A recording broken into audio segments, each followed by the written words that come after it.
नेपाल परे एबे पाकिस्तान पाली चिंतारे पाकिस्तान सरकार रागरे जलिलेनी पाकिस्तानी।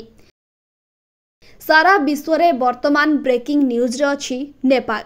कारण नाटकीय ढंगरे सेठारे होईछि सरकार परिवर्तन। सोशल साइट बैन परे ताते थिले नेपाली आउ सारा देश रे जलिथिला निया, जहार फलस्वरूप बदलिथिला सरकार। तेबे नेपाल घटना परे वर्तमान चिंतारे पाकिस्तान सरकार। सेठारे भी कोहुलिलानी विद्रोहर निया। देश रे बढ़ुथुवा दुर्नीति आउ दरदाम पाई रागिलेनी पाकिस्तानी।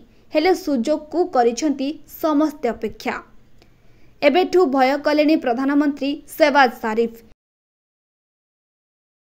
कुहा जाउछि जे पाकिस्तान रे गणतंत्र नाही, सेठाकार शासन डोरी सेना हातरे। सेना जहा कहूछि सरकार सेया करुछंती।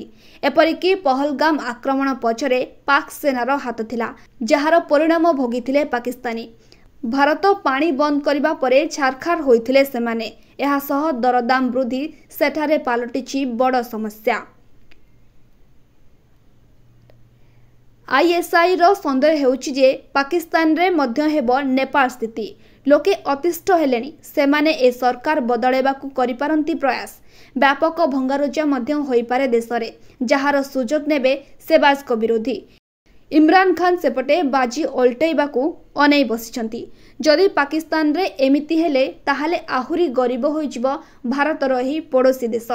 एबे भी हजार हजार कोटीर करजरे बुड़ीछि पाक। विद्रोह हेले अनेक ऑफिस कोठा भांगिबो, जहार क्षति भरिबा बहुत कष्टकर। बाध्य होई चाइना किंबा अमेरिका शरण रे पसिबा नेई चर्चा हेउछि। एपरिकी भारत सह मध्य बंधुता पाई धरि पारे गोड़। तेबे देखिबाकू बाकी रहिला आगो को कोन हेउछि।